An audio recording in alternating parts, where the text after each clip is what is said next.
మన దేశంలోని ప్రసిద్ధ పుణ్యక్షేత్రాల్లో కొన్నిటికి ఎంతో వైభవమైన చరిత్ర ఉంది. గుజరాత్లోని సోమనాథ ఆలయం ఆ కోవకు చెందినదే.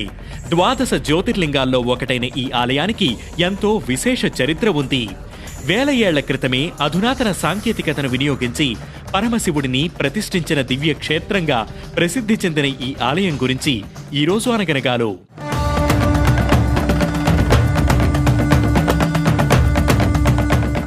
దక్ష ప్రజాపతి తన 27 కుమార్తెలను చంద్రుడికి ఇచ్చి వివాహం చేస్తాడు.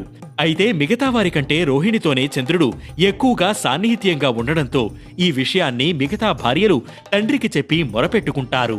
ఈ విషయం తెలిసి ఆగ్రహించిన దక్షుడు చంద్రుణ్ణి శపిస్తాడు. ఆ శాప విమోచనం కోసం చంద్రుడు శివలింగ ప్రతిష్ఠ చేసి తపస్సు చేస్తాడు. అలా చంద్రుడు తపస్సు చేసిన క్షేత్రమే ఈ సోమనాథ ఆలయం.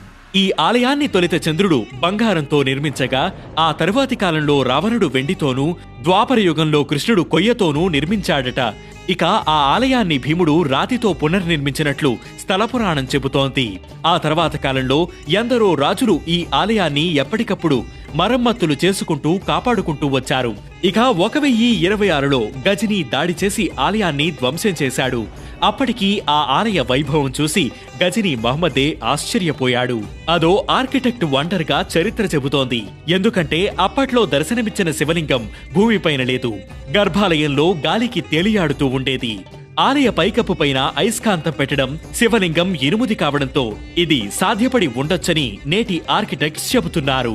కానీ అది ఎలా సాధ్యమైందనేది ఎగ్జాక్ట్ గా ఎవరూ చెప్పలేకపోతున్నారు. ఈ అద్భుతాన్ని చూసి అబ్బురపడిన గజని దాని ధ్వంసానికి పూనుకున్నాడు. అయితే అందుకు ఎంతో చెమటోడ్చాల్సి వచ్చింది. చివరకు ఆ శివలింగాన్ని ధ్వంసం చేశాడు. ఆ తర్వాత మాల్వా, చోళంకి రాజులు దీనిని పునర్నిర్మించగా 1296లో ఖిల్జీ దండయాత్రతో మళ్లీ ఆలయం ధ్వంసమైంది. ఇలా ఆ తర్వాత కూడా పునర్నిర్మాణం జరిగిన ప్రతిసారి దండయాత్రలు కొనసాగాయి. 1375లో ఓసారి గుజరాత్ సుల్తాన్ ముజాఫర్ షా కూల్చివేయగా 1451లో మరో గుజరాత్ సుల్తాన్ మహమ్మద్ చేత కూల్చివేయబడింది. ఇక ఔరంగజేబు ఈ స్థానంలో మసీదు నిర్మించాడు. మళ్లీ 1783లో పునా పేష్వా ఇండోర్ రాణి అహిల్యాబాయ్ హోల్కర్ దీనికి పూర్వ వైభవం తీసుకువచ్చారు. కానీ ఆ తర్వాత దీని గురించి పట్టించుకునేవారే లేక శిథిలావస్థకు చేరిన ఈ ఆలయానికి మళ్లీ మన దేశానికి స్వాతంత్ర్యం వచ్చాక పూర్వ వైభవం వచ్చింది. సర్దార్ వల్లభాయ్ పటేల్ చొరవతోనే ఇది